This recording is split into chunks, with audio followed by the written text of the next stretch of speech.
मक्के की फसल जैसे ही 20 से 25 दिन की होती है तभी से आपकी फसल में असली चुनौतियों का आना शुरू हो जाता है। यही वो समय है जब फसल पर इल्लियों का हमला, रस चूसक कीटों की एंट्री और पौधे की बढ़वार में रुकावट आने लगती है। और इसका सीधा इलाज होता है पहला स्प्रे।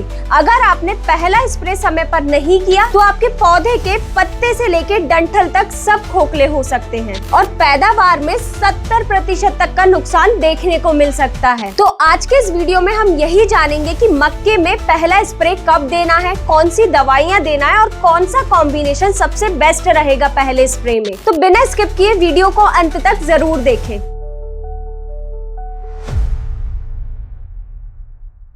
नमस्कार किसान भाइयों, कात्यायनी ऑर्गेनिक्स के YouTube चैनल में आपका स्वागत है। किसान भाइयों, अगर आपने मक्के की फसल लगा रखी है और इस समय मक्के की फसल में किसी भी प्रकार की समस्या से जूझ रहे हैं तो नीचे डिस्क्रिप्शन में दिए गए फॉर्म को जरूर भरें। हमारी टीम आपसे जल्दी संपर्क करेगी। तो किसान भाइयों, सबसे पहले बात करते हैं मक्के की फसल के सबसे खतरनाक दुश्मन इल्ली की।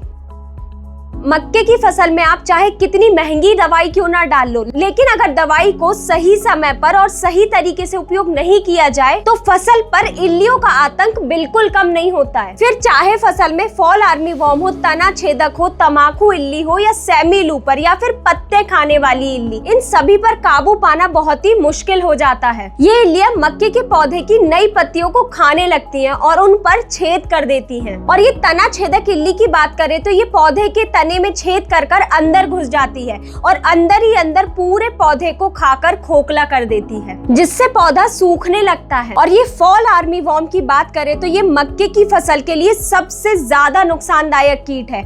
ये पौधे के तने के बीच में घुसकर वहां अंडे दे देता है और जब इनसे लार्वा निकलता है तो ये पौधे को अंदर से खाना शुरू कर देता है, जिससे पौधे की ग्रोथ रुक जाती है और भुट्टे बनने की क्षमता भी कम हो जाती है। और अगर भुट्टे बन भी गए तो उनके जो दाने रहते हैं ये कीट उनको पूरी तरह खराब कर देता है। और सबसे खतरनाक बात तो ये है कि ये फॉल आर्मी वर्म एक पौधे से दूसरे पौधे में बहुत तेजी से फैलता है। और एक खतरनाक बात ये है कि ये कीट जब पौधे पर अटैक करता है तो ये अपने पीछे खराब मल छोड़ते जाता है, जो कि इतना खतरनाक होता है कि जो भी मक्के की फसल में फफूंद जनित रोग आते हैं ये उनका कारण बनता है। और अगर यही प्रभावी पौधा अगर हम चारे के रूप में पशुओं को दे दे तो ये उन पशुओं को बीमार कर दे। अगर ये सभी इल्लियों को समय पर कंट्रोल नहीं किया गया तो ये ना सिर्फ पौधे के पत्ते को खत्म कर देती है बल्कि मक्के की फसल में आने वाली उपज को बहुत ही बुरी तरह प्रभावित करती है। तो किसान भाइयों, आपको पहले स्प्रे में ईमा 5 के नाम से आने वाली कीटनाशक का जरूर उपयोग करना है। इसमें एमामेक्टिन बेंजोएट 5% एसजी होता है। ये कीटनाशक इल्लियों की हर स्टेज पर काम करती है, चाहे अंडे हो, लार्वा हो या फिर वयस्क कीट, सभी को प्रभावी रूप से नियंत्रित करती है। ये ईमा 5 जैसे ही इल्लियों के शरीर के अंदर जाती है ये उनकी नसों पर सीधा हमला कर देती है, जिससे उसके शरीर के अंदर के नर्व सिग्नल पूरी तरह ब्लॉक हो जाते हैं। जिससे सबसे पहले ये होता है कि इल्ली खाना खाना छोड़ देती है और आखिरी में देखते ही देखते इल्ली की मौत हो जाती है। ईमा 5 ना सिर्फ इल्लियों पर काम करता है बल्कि ये फसल में आने वाले रस चूसक कीट जैसे कि सफेद मक्खी, थ्रिप्स, इनको भी प्रभावी रूप से कंट्रोल करता है। और डोज की बात करें तो आप इसे 80 से 100 ग्राम प्रति एकड़ ईमा 5 को पानी की टंकी में अच्छे से घोलकर उपयोग करें। और ईमा 5 की सबसे अच्छी बात यह है कि इसका असर लंबे समय तक फसल पर बना रहता है, तो बार बार कीटनाशक के छिड़काव की भी झंझट खत्म। तो किसान भाइयों, ये बात तो हो गई इल्ली की, लेकिन जब फसल में इल्लियों का अटैक होता है तो उसी समय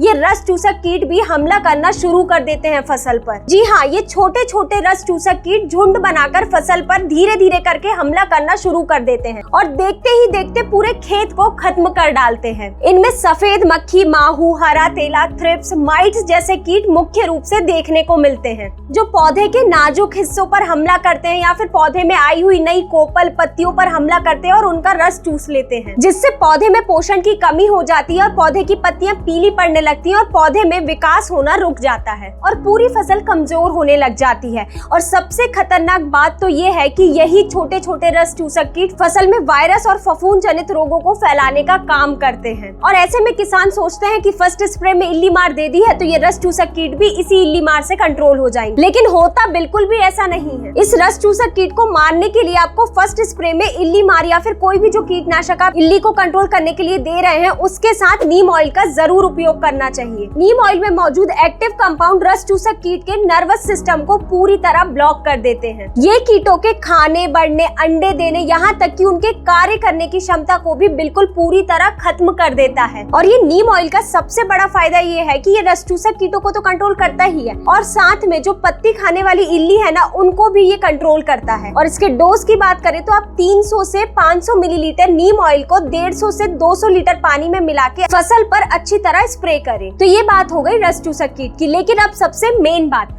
किसान भाइयों, आपने ये देखा होगा कि जब भी हमारी फसल में रस चूसक कीट या फिर इल्लियों का हमला होता है तो पौधे की बढ़वार रुक जाती है और जो पौधे की जड़ें हैं वो भी अंदर से पूरी तरह कमजोर हो जाती हैं और देखते ही देखते पूरा पौधा इसी के चलते तनाव में चला जाता है और जिसके कारण पैदावार में भारी गिरावट देखने को मिलती है और यहीं से हमारी फसल में भारी नुकसान होना शुरू हो जाता है। किसान भाइयों, यही वो समय है जब आपको सीवीड एक्सट्रैक्ट जैसी दवाइयों का जरूर उपयोग करना चाहिए फसल में। सीवीड एक्सट्रैक्ट को समुद्री शैवाल से तैयार किया गया है। ये क्या करता है किसान भाइयों, पौधे की जड़ों से लेकर पत्तों तक पूरे सिस्टम को एक्टिव कर देता है, जिससे पौधे की बढ़वार अच्छी तरह होने लगती है और जो पौधे में आया तनाव है वो भी धीरे धीरे करके कम होने लगता है। फिर चाहे सूखा, गर्मी या फिर बारिश हो, पौधा हर तरह के तनाव को झेलने लगता है और साथ ही में पौधे में हरापन, फल फूल ज्यादा से ज्यादा लाने में ये मदद करता है। और सबसे अच्छी बात यह है कि ये मिट्टी में मौजूद सूक्ष्म जीवों को एक्टिव कर देता है, जिससे मिट्टी उपजाऊ बनती है और पौधा जल्दी से जल्दी रिकवर हो पाता है। और सबसे बड़ा फायदा ये है कि हम जो भी पौधे में खाद पानी देते हैं, पौधा उसे जल्दी से अवशोषित कर पाता है। और इसके डोज की बात करें तो आप इसे 250 मिलीलीटर प्रति एकड़ के हिसाब से उपयोग में लें। लेकिन किसान भाइयों, इस समय एक बात का और सबसे ज्यादा ध्यान रखें। जिस प्रकार अभी बारिश का मौसम चल रहा है तो कई बार ऐसा होता है कि हम फसल में स्प्रे करके आते हैं और कुछ समय बाद ही बारिश होना शुरू हो जाती है, जिससे जो भी दवाई स्प्रे की है वो तो बर्बाद जाती ही है और जो भी खर्चा है वो भी बढ़ जाता है अपना। तो इस बात का आपको बिल्कुल ध्यान रखना है कि जब भी आप फसल में स्प्रे करें बारिश के मौसम में तो आपको कैटेलाइजर जरूर से मिलाना है। कैटेलाइजर क्या करता है, ये एक सिलिकॉन बेस्ड सुपर स्प्रेडर है। जब भी आप इसे किसी भी दवाइयों के साथ मिलाते हैं और स्प्रे करते हैं तो ये पत्तियों की सतह पर पूरी तरह फैल जाता है और चिपक जाता है। खास तौर पर चिकनी और मोम जैसी पत्तियां, जैसे कि मक्के की फसल। इस फसल में क्या होता है कि जब भी हम कोई भी दवाई का छिड़काव करते हैं तो पत्तियों पर जो भी दवाई रहती है वो अच्छी तरह फैल नहीं पाती है। तो अगर आप मक्के की फसल में जब भी स्प्रे करें तो कैटेलाइजर को जरूर साथ में दें। और इसके डोज की बात करें तो आप 5 मिलीलीटर प्रति 15 लीटर पानी के हिसाब से इसे उपयोग में लें। किसान भाइयों, आप जब भी इस कैटेलाइजर को दवाई में मिलाएं तो सबसे आखिरी में इसे मिलाएं और इसका तुरंत में ही छिड़काव करें ताकि आपको फसल में इसका अच्छा रिजल्ट मिले। तो किसान भाइयों, ये थी जानकारी कि आपको मक्के की फसल में पहला स्प्रे कब करना है, कौन सी दवाइयां डालना है, कौन सा कॉम्बिनेशन आपकी फसल के लिए बेस्ट है।